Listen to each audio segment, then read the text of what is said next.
مسجد میں حضور مشورہ کر رہے ہیں صحابہ سے، بٹھایا ہوا ہے، صحابہ کو بٹھایا ہے، الریاض النظرہ کے اندر روایت بٹھایا حضور نے، فرمایا مجھے پیغام آیا اللہ کا، میں فاطمہ کی شادی کرنا چاہتا ہوں، علی آئے تھے رشتہ دینے کا ارادہ ہے، تمہارا کیا خیال ہے؟ سارے کہتے ہیں سونے جو آپ کا خیال ہے وہی خیال ہے، حضور جیسے آپ فرمائیں، جو رنگ حضور مشورہ کر رہے ہیں۔ آج اگر کوئی بندہ مشورہ نہیں دے رہا تو ابوبکر صدیق نہیں دے رہے، وہ چپ کر کے بیٹھے، کوئی مشورہ نہیں دے رہے، خاموش ہیں۔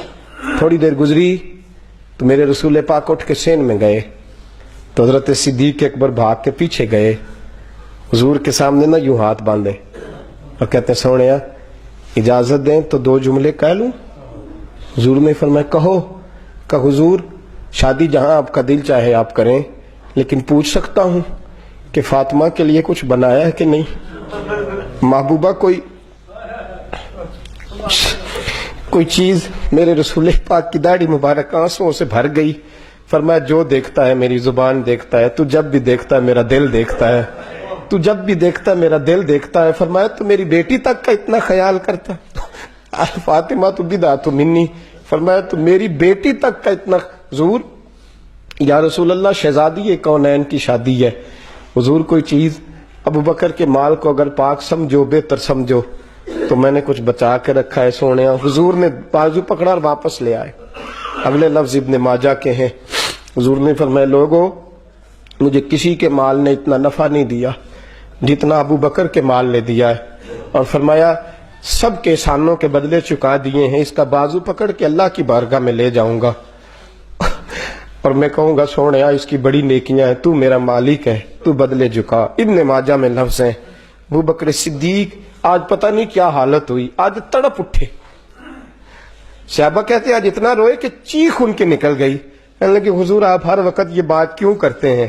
حضور آپ کیوں کہتے ہیں کہ ابوبکر کا مال، کیوں کہتے ہیں ابوبکر کے پیسے، کیوں کہتے ہیں؟ کا حل ادلک انا و مالی لاکا یا رسول اللہ، انا و مالی لاکا یا رسول اللہ، انا و مالی لاکا یا رسول اللہ۔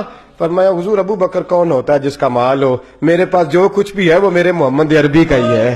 فرمایا میں کون ہوتا ہوں؟ انا و مالی لاکا یا رسول اللہ، حضور میں بھی آپ کا، میرا مال بھی آپ کا۔ حضور میں فرمایا حضور بڑے لوگ ہیں جو مکے کی منڈی میں آج بھی کھجوریں بیچتے ہیں، انہیں جانتا کوئی نہیں، بڑے ہیں جو مدینے کی منڈی میں یا رسول اللہ آج بھی گندم اور چاول بیچتے اور فروخت کرتے ہیں، جانتا کوئی نہیں۔ ایک ابوبکر ہے جس کے ساتھ جبریل بھی آ کے باتیں کرتے ہیں، ایک ابوبکر صدیق ہیں جن کے لیے پہلے ہی جنت کی گارنٹی، انا و مالی لاکا یا رسول اللہ۔ سونے ابوبکر کا مال کی حیثیت رکھتا ہے، میں بھی آپ کا، میرا مال بھی آپ کا۔ یہ رنگ محبت کا اور یہ شان سیدنا صدیق اکبر کی جو میرے رسول کریم صلی اللہ تعالی علیہ وسلم کے سامنے انہوں نے پیش فرمائی۔ میرے دوستو ہر موقع پر، ہر مقام پر، ہر انداز میں میرے رسول کریم صلی اللہ تعالی، اور جب وقت آیا میرے محبوب پاک کے وصال ظاہری کا تو حضور نے فرمایا مروا ابابکر یصلی الناس، فرمایا ابوبکر کو حکم کرو، ابوبکر کو حکم کرو کہ لوگوں کو نماز پڑھائے، ابوبکر صدیق کو حکم دو کہ لوگوں کو نماز پڑھائیں، حکم دو۔ سیدہ عائشہ صدیقہ رو پڑی، کہنے لگی یا رسول اللہ آپ کا مصلی خالی دیکھیں گے تو میرے والد برداشت نہیں کر سکیں گے، یا رسول اللہ کیسے کھڑے ہوں گے، طاقت ہی نہیں۔ فرمایا مر ابوبکر یصلی الناس، حکم دو ابوبکر کو لوگوں کو نماز پڑھائے۔ حضور خالی مصلی دیکھ کے طاقت نہیں رکھتے کھڑے ہونے کی، حضور علیہ الصلوۃ والسلام نے فرمایا تیسری میں تمہیں کہتا ہوں حکم دو، اور اگلے لفظ کیا ہے؟ فرمایا نہ مومنوں کو گوارا ہے، نہ اللہ کو گوارا ہے، نہ اس کے رسول کو گوارا ہے کہ ابو بکر کی موجودگی میں دوسرا کوئی امام بن سکے، نہ اللہ کو گوارا ہے، نہ مومنوں کو گوارا ہے، نہ اس کے رسول کو گوارا ہے کہ ابو بکر کی موجودگی میں کوئی دوسرا امام۔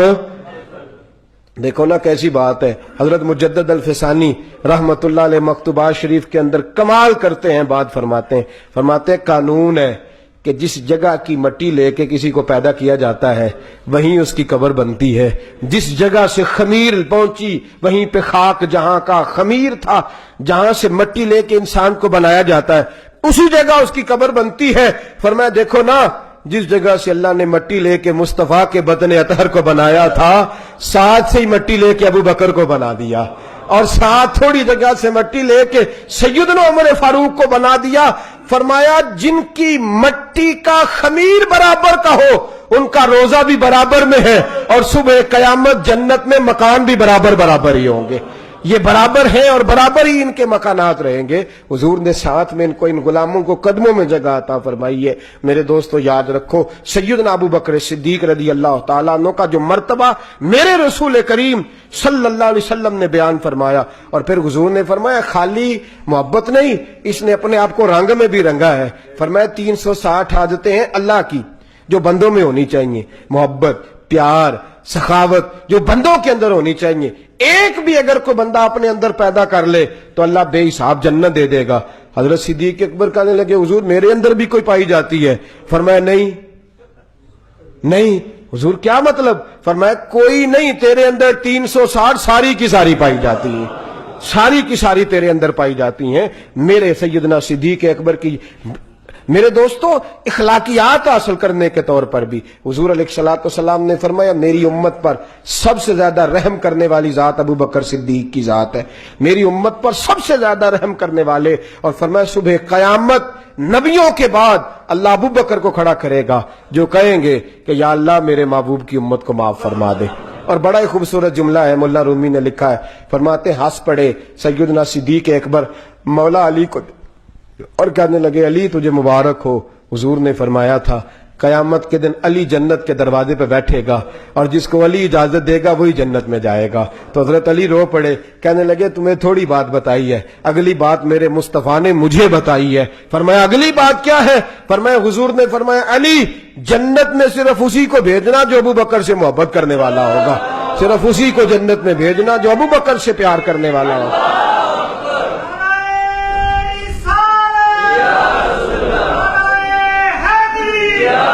تو میرے دوست یاد رکھ ہر اس جگہ سے بچیں. دیکھیں نا میں نے آپ کو شروع میں کہا اگر صحابہ کبار علیہم رضوان کی زندگیاں ہی محفوظ نہیں ہیں تو پھر دین کیسے محفوظ ہے؟ اگر یہاں ہی صفائی نہیں ہے معاذ اللہ پھر صفائی آ کہاں سکتی ہے؟ میرے رسول پاک صلی اللہ علیہ وسلم نے نا مسجد نبی میں صحابہ کے دروازے تھے، حضور نے فرمایا سارے دروازے بند کر دو، صرف میرے ابو بکر کا کھلا رہے، صرف دروازہ.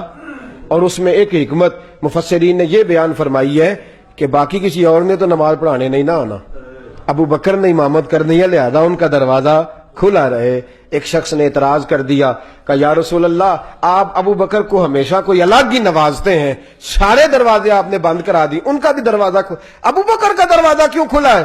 تو حضور نے فرمایا تیرے دروازے پہ اندھیرا ہے اور ابو بکر کے دروازے کو جب بھی دیکھتا ہوں مجھے نور ہی دکھائی دیتا ہے، نور ہی دکھائی دیتا ہے ابو بکر کا دروازہ جب دیکھتا ہوں. گویا میرے رسول پاک صلی اللہ علیہ وسلم نے فرمایا کہ آج بھی میں نے نور وہاں داخل کر دیا ہے اور قیامت تک اس دروازے سے لوگوں کو نور ہی ملتا رہے گا. بڑا کچھ بند کر دیا ہے اس حکومت نے، لیکن حضرت صدیق اکبر کے گھر کا دروازہ آج بھی کھلا ہے. آج بھی مسجد نبی میں اور بورڈ لگا ہے آزا خوخ ہے صدیق اکبر، اور بخاری میں پورا باب ہے حضرت صدیق اکبر کے دروازے کا. گویا آج بھی حضرت ابو بکر صدیق کی شان جائیں تو سامنے دکھائی دیتا ہے، باب السلام سے داخل ہوں تو ساتھ بالکل دروازہ ہے، حالانکہ ایک پلر ہے اس کے بیچ، صرف ادھر بھی دروازہ ادھر بھی دروازہ. تو جو اگلا والا دروازہ ہے وہ سیدنا صدیق اکبر کا دروازہ ہے، اور اندر داخل ہوں تو سامنے بورڈ لگا ہے آزا خوخ ہے صدیق اکبر کہ یہ سیدنا صدیق اکبر کے گھر کا دروازہ ہے. میرے دوستو حضور نے 3 حکم ہمیں لگائے ہیں. ایک تو فرمایا ابو بکر کا شکریہ ادا کرو، کریں گے وہ کیسے ادا ہوتا ہے؟ ان کا ذکر کر کے. اور دوسرا حضور نے فرمایا ابو بکر صدیق کی فرما برداری کرو. وہ فرما برداری کیا ہے؟ رسول اللہ سے محبت کریں، یہ ان کی سیرت ہے. تو ان سے نبی پاک سے محبت گویا سیدنا صدیق اکبر کی تابعداری ہے. اور تیسرا حضور علیہ الصلوۃ والسلام نے فرمایا میرے ابو بکر سے پیار کرو. کرنا چاہیے، بچوں کا پوتوں کا کوئی نام پوچھے تو مشورہ دینا چاہیے کہ ابو بکر صدیق رکھ لو. کبھی کبھی کسی ڈائری پہ اپنے قلم سے سونا کر کے ابو بکر صدیق لکھنا چاہیے، ان کے اقوال یاد کرنے چاہیے، ان سے پیار کرنا چاہیے، ان کی زندگی کو اپنانا چاہیے. یہ ہمارے نبی نے ہمیں حکم دیا ہے. ہمیشہ مدحت خیر الانام میں گزرے، دعا ہے یہ عمر درود و سلام میں گزرے. وآخر دعوانا